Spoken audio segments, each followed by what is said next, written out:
저축만 해서 평생 돈 걱정 안 하고 사는 거 거의 불가능합니다. 주식, 부동산, 코인 단기간에 1억까지 불리기는 택도 없습니다. 100번, 1000번 돌아가도 무조건 시작할 거예요. 보통 이런 상품들을 하나 팔아서 남는 평균 마진이 5,000원 정도 돼요. 10개 팔면 5만원, 한 달이면 얼마예요? 150만원. 150만원 벌어다주는 상품을 몇 개? 한 개만 찾을 거예요. 방법만 알면 누구나 가능하다 이거야. 제가 이 구조를요 훨씬 일찍 알았다면 지금보다 몇 배는 여유있게 살 수 있었을 텐데 저에게는 선생님이 없었어요. 이런 구조들이 가장 빨리 시드를 모으고 돈을 벌 수 있는 방법이라고 자신을 합니다. 그래서 제가 드리는 첫 번째 방법은, 사실 오늘 내용은 유튜브에서 무료로 풀 만한 내용은 아니에요. 근데 제가 지금 온라인 판매를 하고 싶어도 돈이 부족하거나 환경이 안 되는 분들을 위해서 월 300 벌기 시리즈를 무료로 풀고 있습니다. 그 취지를 이어가기 위해서 큰맘 먹고 오늘 풀기로 했습니다. 경제적 자유를 누릴 수 있을 만큼 돈을 모으고 싶다면 어느 정도 리스크를 안고 가는 게 현실적입니다. 그래서 대부분의 부자들이 다 리스크가 존재하는 사업을 하는 사람들인 겁니다. 여러분, 그냥 저축만 해서 평생 돈 걱정 안 하고 사는 거 거의 불가능합니다. 우선 유튜브에 보시면요, 뭐 롯데타워에 살고 뭐 슈퍼카 막 수십 대, 정말 다른 세상 이야기 같은 부자분들이 많이 나오죠. 제가 생각하는 부자는 이런 분들이 아니에요. 저는 평생 돈 걱정하는 부모님 밑에서 자랐어요. 그래서 제 기준은 단순합니다. 편안하게 발 뻗고 자고 먹고 싶은 거 먹고 필요한 거 사고 내일에 대한 걱정이 없는 평온한 삶이 저에게는 부자의 기준이에요. 여러분들은 슈퍼카 수십 대 두고 롯데타워 필요하신가요? 내 가족들이 편안하게 살 수 있는 집에서 먹고 싶은 거 먹으면서 평화롭게 살아가도 충분하지 않겠어요? 근데 이런 평범한 삶을 살려고 해도 최소 몇 억은 필요한 것 같아요. 자, 그러면 내가 가진 자본을 불려야 되는데 대표적인 투자 방법이 세 가지가 있죠. 첫 번째는 주식, 두 번째는 뭐예요? 부동산, 세 번째는 코인. 자, 우리 하나씩 해볼까요? 자, 일단은 이 주식 같은 경우에는요, 이 소자본으로 불리기에는 정말 힘들어요.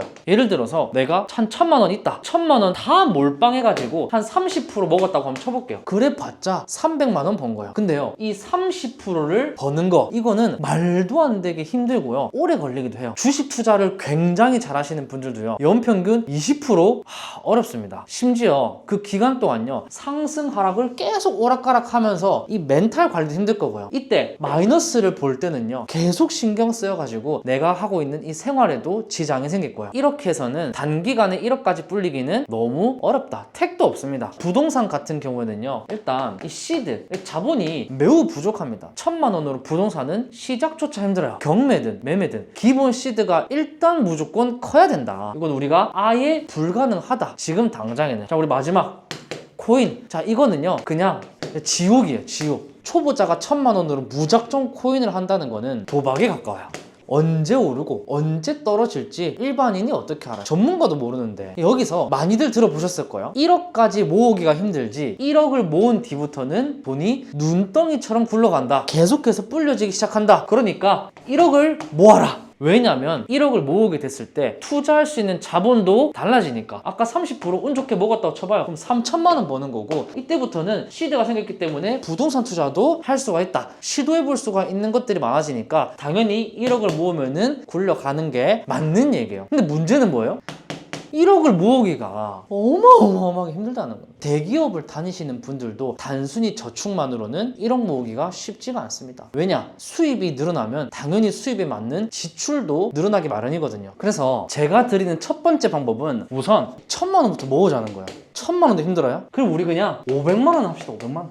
우리 500만 원은 현실적으로 직장인이라면 요 정도는 모을 수 있잖아요. 동크님, 저 전 재산 다 끌어모으면은 500만 원 있어요. 그런 거 말고, 동크님, 저 500만 원 대출 나와요. 그런 거 말고, 진짜 내가 재산을 불릴 용도로 쓸 수 있는 목돈, 당장 쓰지 않아도 되는 500만 원. 자, 우리 이게 핵심이에요. 500만 원을 모아가지고 이 시드를 가지고 1억 원으로 불린 다음, 그 다음에 뭐 부동산을 하든 주식을 하든 하자는 거예요. 야, 네 말대로 했으면은 모든 사람들 다 부자 됐겠네 라고 하시는 분들은 뒤로 가기 버튼 눌러주세요. 그냥 구독 취소해주세요. 자, 이런 분들은 뭐 워렌 버핏, 뭐 이재용이 와서 얘기해도 헛소리라고 할 거예요. 나가주세요. 자, 그럼 이제부터 남아 계신 분들에게는 제가 정말 중요하고 알맹이 있는 말만 전달해 드릴게요. 일단 우리가 500만 원은 열심히 일해서 저축해서 모았어요. 자, 그럼 이걸 이제 불려야 되는데, 저라면 100번, 1000번 돌아가도 무조건 온라인 사업을 시작할 거예요. 몇 달 전에 제 친구가 무인 판매점을 약 7,000만 원 정도로 창업을 했어요. 제가 뜯어말렸어요. 왜? 이 친구는 마케팅 능력도 없고요, 상권 조사조차 안 되어 있었거든요. 심지어 그 가게에서 나가는 고정 지출들을 고려해보니까 손익분기점이 비가 오나 눈이 오나 뭐 태풍이 오나 무조건 하루에 100만원 매출을 내야 돼요. 이게 그러니까 손익분기점이라고요. 손익분기점. 이것보다 높게 팔아야 돈을 가져간다는 거예요. 근데 100만원 팔기도 어려운데 이것보다 그 이상으로 가져가야 돈을 번다는데 그게 어디 쉽냐고요. 제가 이런 기사를 봤어요. 개인 사업자 10명 중에 7명은 한 달에 100만원도 못 번다. 23년도에 국세청이 오프라인 가게들을 대상으로 조사한 자료예요. 뭐 임대료, 인건비, 배달 플랫폼 수수료, 뭐 세금 등을 제외하니까 대부분의 사장님들이 가져가는 수익이 빵원이거나 마이너스이거나 월 100만원 이상이 아니라는 말이죠. 제 친구도 역시나 반년도 안 돼서 폐업을 준비하고 있습니다. 제가 지금 온라인에서 판매한 상품들이 있거든요. 누구나 도매 사이트에서 구매할 수 있는 제품들이에요. 보통 이런 상품들을 하나 팔아서 남는 평균 마진이 5,000원 정도 돼요. 한 개 팔면은 5,000원, 10개 팔면 5만원, 한 달이면 얼마예요? 150만원. 웬만한 직장인들 월급이죠. 만약 제가 회사를 다니면서 이 150만 원을 벌려고 했다면요, 못해도 최소 주 3, 4일 하루에 6시간에서 8시간 정도는 일하면서 출퇴근을 계속했을 거예요. 동구님, 지금 직장인 비하시는 거예요? 절대 아니에요. 저도 공장에서 일해봤고요, 회사도 다녀봤어요, 돈도 모아봤어요. 근데 지금 돌이켜 봤을 때 그때 이 흐름을 좀 빨리 깨닫고 하루라도 빨리 온라인 판매를 시작했더라면 훨씬 더 효율적이지 않았을까 하는 제 생각을 말하는 거예요. 근데 이렇게 짧은 업무 시간이나 수익적인 면에서만 온라인 사업이 좋은 게 아니에요. 온라인으로 상품 팔려면요, 배송도 해야 되고 뭐 광고도 해야 되고. 근데 우리가 하는 로켓크로스, 이거는 이제 쿠팡에서 전부 다 알아서 해주고 있죠. 그리고 저도 가게를 창업해봐서 아는데 그때 들었던 금액이 5천만 원쯤 돼요. 근데 나에게 한 달에 150만 원 수익 만들어주는 상품, 이거 준비금액 얼마 들었을 것 같아요? 약 4만 원. 4만 원으로 한 상품을 준비할 수가 있어요. 그 어떤 창업보다요, 투자 금액이 낮고요, 그 어떤 사업보다 투자 시간이나 업무 효율이 좋고 가장 빨리 수익을 낼 수 있는 일이 현재 온라인 사업이 최고라고 생각을 합니다. 그래서 저는 만약에 500만 원이 있다면요, 온라인 사업을 해서 한 달에 150만 원 벌어다 주는 상품을 몇 개, 딱 한 개만 찾을 거예요. 한 개. 오래 걸리지도 않습니다. 저희 수강생만 봐도요, 2, 3개월에 막 수천만 원, 반년 만에 1억씩 하시는 분들, 주부, 뭐 대학생, 50대 분들 굉장히 많아요. 방법만 알면 누구나 가능하다 이거야. 자, 우리 상품을 하나 준비하는 비용이 왜 4만 원밖에 안 해요? 원가 2,000원짜리 상품을 판매한다고 쳐볼까요? 이게 적당한 판매가를 제가 계산해 보니까 2,000원짜리 상품을 11,600원에 판매하니까 한 개당 5,200원이 남더라고요. 이 2,000원짜리 상품을 우리가 처음 테스트할 때 몇 개? 20개 정도만 가져오면 되거든요. 그럼 얼마예요? 4만 원 밖에 안 한다. 근데 이 제품이 안 팔릴 수도 있잖아요. 그러니까 상품을 여러 개로 시작을 하는 거예요. 500에서 200만 원으로 4만짜리 몇 개 할 수 있어요. 50개의 상품을 진행할 수가 있어요. 150만 원을 벌어다 줄 상품을 50번이나 시도해볼 수가 있다는 거예요. 얼마? 200만 원 밖에 안 해요. 동크님, 200만 원 밖에요? 예. 동네에서 작은 카페 하나 차리는 데만요, 수천만 원 들어가요. 근데 상품 50개에서 200만 원이면은 훨씬 창업 비용이 저렴한 거 아니에요? 제가 알려드리는 방법을요, 그대로 잘 따라 하셨다면은 진짜 한 달에 150만 원 정도는요, 누구나 할 수 있어요. 제가 알려드린 대로만 한다면요, 진짜 절대 그럴 일 없겠지만, 내가 뭐 이런저런 핑계로 다 실패했다고 쳐요, 50개를. 그래도 내가 모은 돈 500만 원에서 이 절반도 안 돼요. 우리 한 번 더 할 수 있어요. 만약 가게를 창업해가지고 한 번 실패하잖아요? 얼마 날라가요? 이 수천만 원 날라간다고요. 우리는 50번이나 시도하고 실패해도 아직 절반 이상 더 남아있어요. 이 월 150만 원 버는 상품 찾는데 들어간 돈이 진짜 이 200만 원 안팎밖에 안 된다. 그럼 만약에 이 150 버는 상품을 찾았다고 쳐봐요. 근데 사실 이게 300만 남는 게 아니라 290 남을 거거든요. 왜냐면은 이 사업자 만들고 하는 비용이 한 10만 원 든단 말이에요. 그러면은 이 290만 원이 남는데 이 돈은 150만 원 버는 상품들 있죠. 이거를 계속해서 사와야 된다. 왜냐? 쿠팡에서 정산을 30일이나 60일 뒤에 주니까 이 290만 원은 이 상품들을 추가로 사입을 하기 위해서 빼놓아야 되는 거예요. 만약에 내가 200만 원 썼어요. 근데 150만 원 버는 상품을 찾지 못했다. 그럼 어떻게 되나? 그때는 우리 아까 남은 돈으로 다시 또 투자해가지고 다시 150만 원 버는 상품을 찾아야 돼요. 이렇게 가지고 있는 자본을 사용해가지고요, 계속해서 어떤 걸 올려야 돼요? 소득 자체를 올리려고 해야 돼요. 만약에 내가 290만 원이라는 돈을 다 썼어. 추가 사입하느라. 돈이 계속 벌리고 있는데 팔아야 되는데 돈이 없어가지고 추가 사입을 못 해오네요. 자, 이때는 선택을 하셔야 돼요. 내가 더 이상 돈을 버는 것을 멈출지, 혹은 최소한의 리스크를 가져가면서 뭐 카카오뱅크에서 뭐 비상금 대출 있죠, 300만 원 정도 같은 거 누구 내주잖아요. 300만 원 정도 받아가지고 추가 사입을 이어갈지. 하지만 저는 이 대출이라는 거는 절대 추천하지 않는 편이에요. 저는 그래서 선정선이라는 방법을 추천합니다. 쿠팡이 돈을 늦게 주니까 은행에서 쿠팡 정산금을 빨리 주는 서비스를 하고 있거든요. 근데 만약에 내가 비상금 대출을 받았다고 쳐요. 30일에서 60일 뒤면은 쿠팡에서 정산금이 들어오기 때문에 갚을 수도 있어요. 근데 제가 본 사업자들은요, 100이면 100 절대 안 갚는 경우가 많았어요. 왜? 내가 이 300을 대출을 갚을 돈으로 다시 한번 투자하면은 더 큰 소득을 벌 수가 있기 때문에. 한번 우리가 경험해봤잖아요. 이거는 선택해야 돼요. 근데 만약에 사업이라는 걸 하신다면 무엇을 선택할지는 저는 답이 있다고 생각해요. 맡기겠습니다. 여기서 딴지를 거는 분들이 계세요. 150만 원 벌어도 세금 내면 없는 거 아니에요? 처음 우리가 사업을 시작하면요, 버는 돈을 족족 재투자해요. 내가 150만 원을 벌어도 다시 150만 원을 추가 사입할 때 써버리잖아요. 그럼 150만 원 벌고 150만 원 썼으니까 얼마 남아요? 빵원이란 말이에요.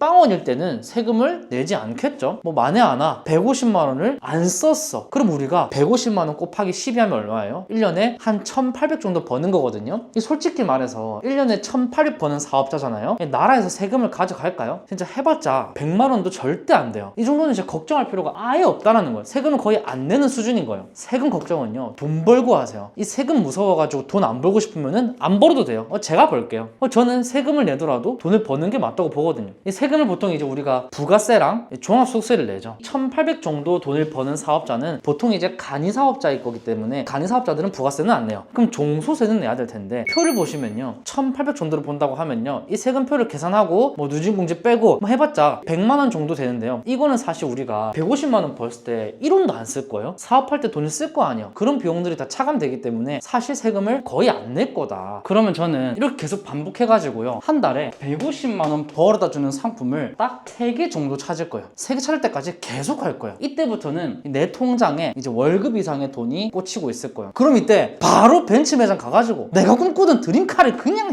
보고만 오세요. 절대 쓰면 안 됩니다. 여기서 제일 중요하다, 내가 번 돈은 다시 투자해야 됩니다. 내가 일을 적게 할 수 있게끔, 일을 하지 않아도 돈이 벌릴 수 있게 이제 우리는 시스템에 투자를 해야 된다. 그 시스템을 위한 첫 번째 단계가 뭐예요? 바로 직원. 저는 다시 돌아간다고 하잖아요. 그럼 무조건 빨리 직원을 채용할 것 같아요. 그리고 이 직원에게요, 쿠팡에다가 상품을 등록하는 거, 물건 사오는 거, 관리하는 거 알려주고요. 그 시간에 저는 뭐 해야 돼요? 또 다른 상품을 찾고 나에게 150씩 벌어다 준 상품을 계속해서 늘려갈 거야. 내가 해야 되는 이 작은 일들을 다 위임을 하고요, 저는 더 큰 일들을 하는 거예요. 분신술, 그림자 분신술. 돈큰이 근데 한 4,500 정도 벌리는 거 가지고 뭐 이거 차 떼고 포 떼고 하면은 수익도 얼마 안 될 것 같은데 직원까지 채용한다고요? 네. 무조건 채용해야죠. 제가 사업하면서 제일 후회했던 게 뭔지 아세요? 너무 바쁘다, 이제 도저히 못 버티겠다. 이때 직원을 뽑은 게 제일 후회가 돼요. 왜? 이때 뽑잖아요, 도저히 못 버티겠는데 더 힘들어요. 교육해야 되죠, 뭐 계약서 알아봐야 되죠, 뭐 자리 세팅해야 되죠, 뭐 사무실 구해야 되죠, 사대보험 같은 것도 세금 공부해야 되죠, 업무는 또 업무들을 밀리죠. 직원이라는 거는 필요할 때 뽑는 게 아니라 필요하기 전에 미리 뽑아야 돼요. 그리고 그 직원이 내 몫을 일해주는 시간에 나는 또 돈을 벌어다 주는 상품을 찾으러 다녀야 우리가 이 4,500을 곱하기 뭐 4,5천으로 또 1억까지도 가능하다는 거예요. 그래서 1,000만 원이 있다면 해야 되는 가장 첫 단계는 150만 원짜리 상품 3개를 만들어서 안정적으로 한 달에 4,500을 벌고 직원을 채용을 한다. 자, 요게 1단계가 된다는 거예요. 단순히 돈을 번다, 거기서 끝나는 게 아니라 중요한 거는 시스템을 세팅해야 된다는 거예요. 즉 내가 하루에 24시간 일하지 않아도 돈이 들어오는 구조를 만들 수 있게요. 저는 지금 언제든 비행기 타고 뭐 제주도나 해외 가가지고 뭐 제가 좋아하는 뭐 팝 같은 데서 혼자 막 칵테일 마시고 있어도 그때도 돈이 들어와요. 저는 이때가 진짜 부자가 되는 순간이라고 생각을 해요. 내 마음이 편안하고 행복했을 때. 저희 50대 주부였던 수강생분이 한 달에 한 400 정도 순이익을 벌었을 때 벌써 아르바이트를 구하시더라고요. 제가 어떤 생각을 했냐면은 좀 빠르지 않나? 라고 생각을 했어요. 근데 그분이 뭐라고 하냐면은 동크님, 저는 사실 여기에 집중하고 싶은데 회사를 다니고 있기도 하고 아무래도 손이 느린 저보다는 아르바이트를 쓰는 게 낫지 않을까 해서 집중하려고 고용을 했다고 하더라고요. 너무 현명하죠. 보통은 이 월급보다 높은 수익을 벌기 시작했을 때는요, 내가 사고 싶은 거를 사거나 뭐 명품을 사거나 다른 데다가 눈을 돌렸을 텐데 이분은 제 말을 믿고 시스템에다가 투자를 한 거죠. 자, 그럼 이렇게 우리가 500만 원을 가지고 온라인 판매를 시작해서 안정적인 수입 만들었고 다시 시스템에 투자해가지고 한 달에 1000만 원씩 번다고 한번 쳐볼게요. 그럼 우리 연 단위로 따지면은 억대 수익이 만들어지고 우리가 목돈도 생기기 시작할 거예요. 이때 이제 내 상황에 맞게 투자를 하면 되는데 여기서부터는 선택이에요. 첫 번째, 시간 자유형. 나는 뭐 시간적 여유도 갖고 싶고 돈도 꾸준히 벌고 싶어. 자, 그러면요, 이 직원을 더 뽑아가지고 시스템을 조금 더 체계적으로 만들면 돼요. 뭐 소싱 직원, 뭐 CS 직원, 관리 직원, 이 직원분들을 통솔하는 뭐 팀장분들, 이런 식으로 내가 없어도 사업이 굴러가는 구조를 만들면 되고요. 자, 두 번째는 자산 증식형. 이제는 매출도 높고 모아둔 돈도 어느 정도 모였다면 아파트 마련을 해가지고 뭐 내 자가 겸 부동산 투자도 할 수가 있겠죠. 매출이 높을 거니까 대출도 잘 나올 거고요. 얼마 전에 제 지인이 서울에 구매한 아파트가 한 9억 정도 한다고 하더라고요. 지금 보통 대출이자가 한 3.8에서 한 4% 정도 나와요. 지금 대출 규제로 한 4억 정도만 대출이 된다고 하니까 그럼 이제 우리가 한 달에 130만 원 정도 이자가 나오는데 한 달에 온라인으로 우리가 1000만 원 넘게 버는데 뭐 130만 원 이자? 이 정도는 충분히 낼 수 있게 되겠죠. 뭐 세 번째는 진짜 안정도 있겠죠. 꾸준히 들어오는 수익을 계속해서 뭐 이자가 높은 예금 저축 또는 뭐 ETF 같은 주식 투자로 꾸준히 불려나갈 수도 있겠죠. 자, 우리가 그래서 정리하자면요, 절대 소자본으로는 자본을 불릴 수가 없다. 우리가 할 수 있는 현실적이고도 가장 빠른 방법은 최대한 빠르게 500만 원을 모아서 온라인 사업을 시작한다. 한 달에 150 벌어다 주는 상품을 3개 찾고 그 다음에 직원을 채용해서 시스템을 만들어야 된다. 자본이 늘어난 시점에서 내 생활에 맞게끔 자본을 키울 건지 뭐 회사를 키울 건지 뭐 인생을 키울 건지 안전하게 갈 건지 정하시면 됩니다. 제가 처음에 말씀드린 것처럼요, 소자본으로는 자본을 불려갈 수가 없다. 하지만 자본이 커졌을 때는 우리가 할 수 있는 투자, 일에 대한 폭이 넓어집니다. 뭐 중간에 사실 외제차를 사고 싶어도 뭐 유럽 여행을 가고 싶어도 초반에는 참는 게 좋아요. 돈은 눈덩이처럼 계속해서 굴려서 불어나야 되는데 열심히 굴려서 불어나고 있는 이 눈덩이에서 눈을 쏙쏙쏙쏙 빼먹으면은 부피가 자꾸 줄어들겠죠. 그만큼 굴러가는 속도도 줄어들 수밖에 없어요. 제가 이 구조를요 훨씬 일찍 알았다면은 지금보다 몇 배는 여유 있게 살 수 있었을 텐데 저에게는 선생님이 없었어요. 간단해 보이지만 이런 구조들이 가장 빨리 시드를 모으고 돈을 벌 수 있는 방법이라고 자신을 합니다. 자, 여기 사실 제가 좀 두루뭉실하게 말한 게 많아가지고 조금 더 구체적으로 얘기하고 싶은 게 많거든요. 어떻게 시스템을 짜야 되는지, 직원을 언제 구하고 어떻게 구해서 어떤 직원을 구해야지만이 더 빠르게 성장할 수 있는지, 그 다음에 이 눈덩이를 부스터를 달아줄 그런 몇 가지 저의 인생템들이 있습니다. 근데 이것까지 알려드리기에는 영상이 너무 짧아요. 한 영상에서 풀기에는 너무 아까워요. 만약 이 영상의 반응이 좋다면은 제가 훨씬 더 자세하게 2편으로 제작을 해보도록 할게요. 자, 그러려면은 우리 여러분들 응원이 필요하겠죠? 지금까지 동크였고요. 영상 시청해주셔서 감사합니다. 일하러 갑시다.